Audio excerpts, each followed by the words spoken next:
কি খাইতে আসছো? কার কি উপলক্ষে? বিএনপির বিজয় উল্লাস। আচ্ছা আচ্ছা, দাদা কেমন লাগছে বিএনপি জিতে? আপনারা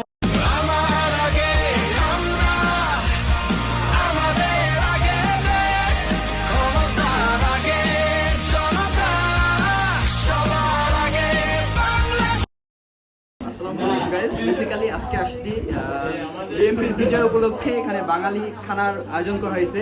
তো এখানে কিছু বাঙালি আছে, ওনারা এগুলোর আয়োজন করছে। আঙ্কেল আছে, দাদার বয়সী, চাচার বয়সী, ভাইয়ের বয়সী সবাই আছে। ওনাদের সাথে রাতের খানা খাইতে আসছি এবং ওনাদের সাথে আলোচনা করব এবং তাদের মন্তব্য নিব বিএনপির আনন্দ উপলক্ষে, তাদের উচ্ছ্বাসটা। তার সাথে কথা বলবো প্রথমে। উনি আমাদের মুরব্বী। উনি আমাদের মুরব্বী চেয়ারম্যান। আচ্ছা দাদা কিছু বলেন, আপনার অনুভূতি কেমন?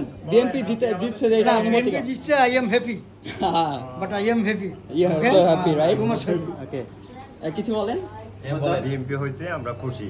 আচ্ছা, এই উপলক্ষে তো খানার আয়োজন। আগে ছিল জামাত, এখন বিএনপিতে যোগদান করছে। আমাদের সাথে এসে চায় দাওয়াত, বাদের দাওয়াত। আলহামদুলিল্লাহ। আগে জামাত ছিল, এখন বিএনপি। আপনি কিছু বলেন। না, আমি আমার বড় ভাই যেটা বলছে, জামাতের মানুষ ওইটা আর কি। জি ভাই, আসসালামু আলাইকুম। আমি আগে জামাত ছিলাম, রাত 12টায় পদত্যাগ করে বিএনপিতে যোগ দিয়েছি। ভাইয়া কিছু বলেন। আজকের এই খানা উপলক্ষে কিসের জন্য বা কেন? আজকে সবাই বন্ধু বান্ধব আমরা একসাথে বসে অনেকদিন পরে বিএনপি হয়েছে, আমরা সবাই খুশি। এটাই আর কি। তারেক রহমানকে ধন্যবাদ। আমাদের পক্ষ থেকে আয়োজন হয়েছে। আচ্ছা আচ্ছা আচ্ছা। এটা এবং ভাই কিছু বলেন। বিএনপি জয়লাভ করছে, সেজন্য আমার বন্ধুরা আসে। জি জি জি, আচ্ছা ধন্যবাদ। আসলে সকলকে ধন্যবাদ এত সুন্দর একটা আয়োজন করার জন্য এবং আমাদেরকে এখানে দাওয়াত দেওয়ার জন্য।